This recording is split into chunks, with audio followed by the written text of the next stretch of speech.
Anda kembali bersama kami di iNews Prime. Pemirsa, pendidikan minimal S1 batal menjadi syarat calon anggota Polri setelah gugatan yang diajukan ditolak Mahkamah Konstitusi. 23 Romawi 2025, putusan nomor 52 PU 23 Romawi 2025, putusan nomor 56 PU 23. Dalam sidang yang digelar Rabu 17 September 2025, Mahkamah Konstitusi resmi menolak gugatan uji materi yang meminta syarat pendidikan minimal S1 bagi calon anggota Polri. Mahkamah menilai para pemohon tidak memiliki kedudukan hukum untuk mengajukan gugatan ini. Gugatan diajukan oleh advokat Leon Maulana Mirza Pasha dan mahasiswa Zidan Zarian Kemal Pasha. Para pemohon beralasan peningkatan batas minimum pendidikan calon anggota polisi dapat meningkatkan kualitas dan kinerja kepolisian, khususnya dalam pemahaman hukum. Menyatakan permohonan para pemohon nomor 45 pengujian Undang-Undang nomor 2 tahun 2002 tentang Kepolisian Negara Republik Indonesia, permohonan nomor 133 PU 23 Romawi 2025. Dengan demikian tidak ada keraguan bagi Mahkamah untuk menyatakan pemohon 1 dan pemohon 2 selanjutnya disebut para pemohon tidak memiliki kedudukan hukum untuk bertindak sebagai pemohon dalam permohonan aku. Wali Kota Prabu Mulih Arlan menyambangi kediaman Roni Ardiansyah, Kepala SMPN 1 Prabu Mulih, serta menyampaikan permintaan maaf. Arlan juga memberikan sepeda motor listrik masing-masing untuk Roni dan satpam sekolah yang sempat dipecat olehnya. Pak Ageng, siap.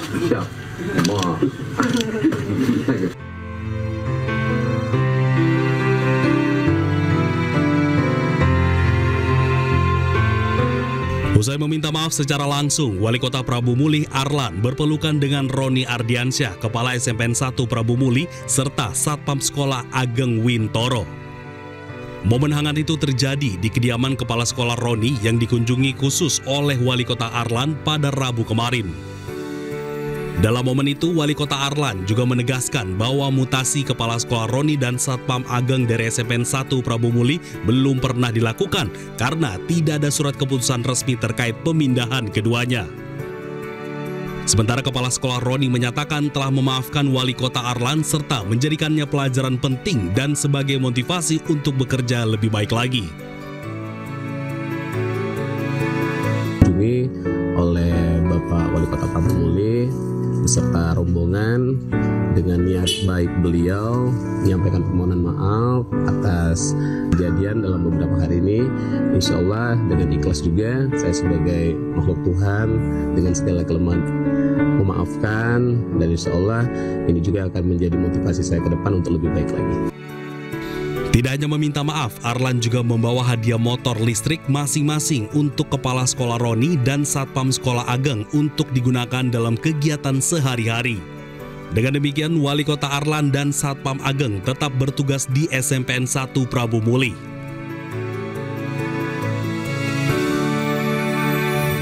Inspektorat Jenderal Kemendagri memanggil Wali Kota Prabu Mulih Arlan beserta Kepala SMPN 1 Prabu Mulih Roni Ardiansyah untuk dimintai keterangan.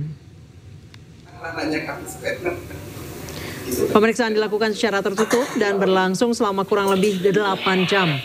Usai diperiksa dan meminta keterangan Inspektur Jenderal Kemendagri, Irjen Pol Sangmade Mahendra Jaya menjelaskan bahwa mutasi dan pemindahan jabatan terhadap Kepala SMPN 1 Prabu Mulih Roni Ardiansyah tidak sesuai dengan ketentuan. Di SMP Negeri 1 Prabu Mulih. Hasil pemeriksaan mutasi atau pemindahan jabatan Saudara Roni Ardiansyah, Kepala SMP Negeri 1 Prabu Mulih, tidak sesuai dengan ketentuan pasal 28 Peraturan Menteri Pendidikan Dasar dan Menengah nomor 7 tahun 2025 tentang penugasan guru sebagai kepala sekolah, dan juga mekanisme pemberhentian kepala sekolah tidak dilakukan melalui aplikasi SIM KSP STK atau Sistem Informasi Manajemen Kepala Sekolah, Pengawas Sekolah, dan Tenaga Kependidikan. Adanya kejadian ini saya ambil satu hikmahnya dan saya mengucap permohonan maaf kepada Bapak Roni, Kepala Sekolah SMP Negeri 1 yang mana Atas kesalahan saya sudah menyadari. Wali Kota Prabu Muli dengan segala kerendahan hatinya telah bersilaturahmi ke rumah saya, kembali merangkul saya, dan alhamdulillah juga saya sampaikan bahwa masalah yang telah terjadi insya Allah telah selesai, dan saya juga dengan segala kerendahan hati mohon maaf untuk mungkin hal yang sempat terangkat di media dan juga di media sosial, dan insya Allah saya berdoa untuk kedepannya saya lebih bisa baik lagi. Pemirsa, drama pencopotan Kepala Sekolah SMP Negeri 1 Prabu Muli, Sumatera Selatan Roni Ardiansyah akhirnya berakhir. Kini Roni Ardiansyah kembali ke jabatannya dan disambut gembira oleh para siswa dan guru.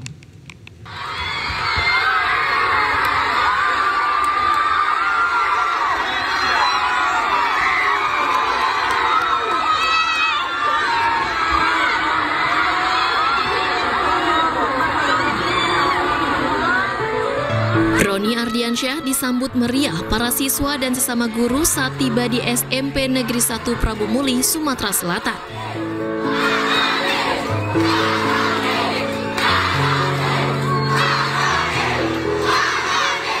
Mereka berbaris dan bersorak riang gembira saat kendaraan yang ditumpangi Roni masuk sekolah.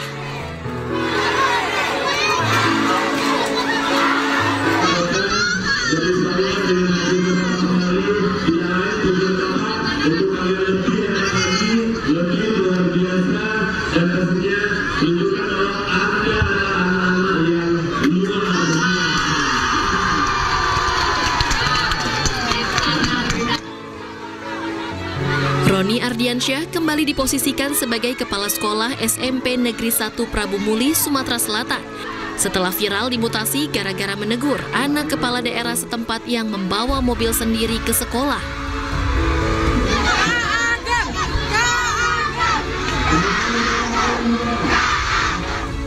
Tidak hanya para siswa yang senang, petugas keamanan Ageng Wintoro ikut senang karena dapat kembali bekerja di sekolah. Senang karena SMP 1 ini seperti rumahku sendiri. Anak-anak, saya merasa bahagia. Terima kasih atas bantuannya Bapak Ibu yang telah memberikan support. Terima kasih Pak Arlan yang telah memberi kepercayaan di SMP 1 lagi.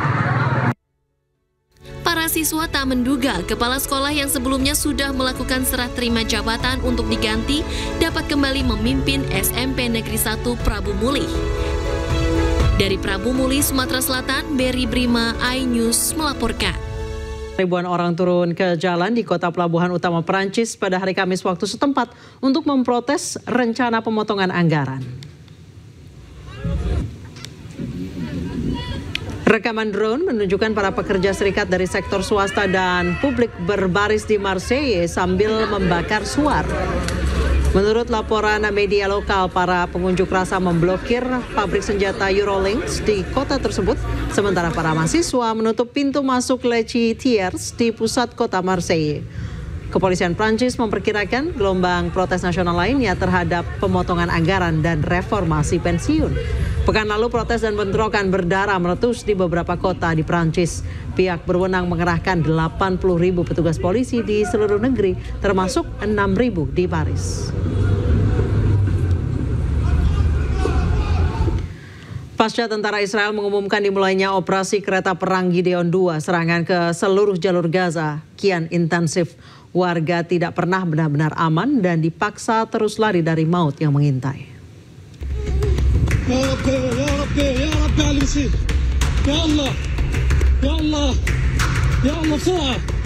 Serangan-serangan brutal yang dilakukan oleh Israel beberapa waktu kebelakang semakin intensif pasca dimulainya operasi kereta perang Gideon II.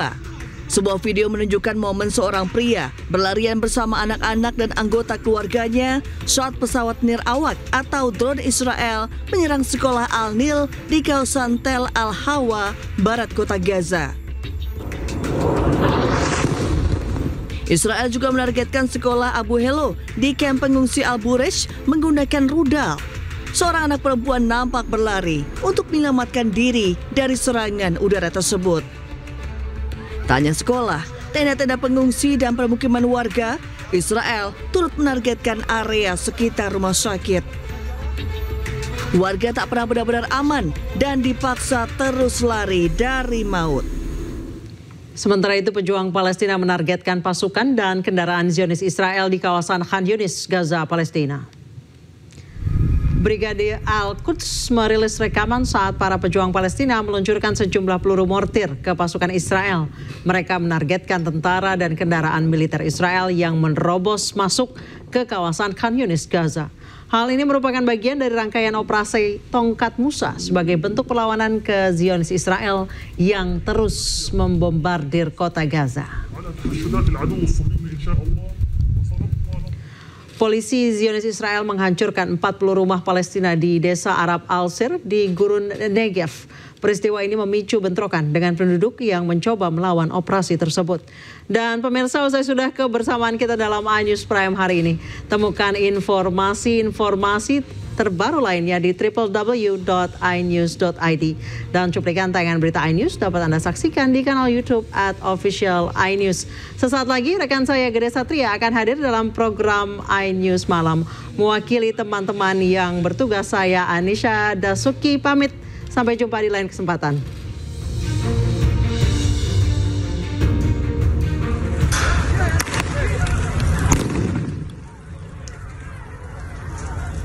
Polisi Israel menembakkan gas air mata dan granat kejut ke arah kerumunan demonstran Arab.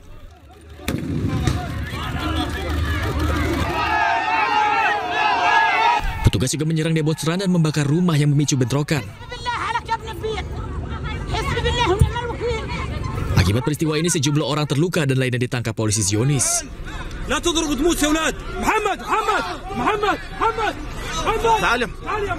Penjajah Israel tidak mengakui 40 desa yang dihuni 55.000 orang Badui Palestina di Gurun Negev.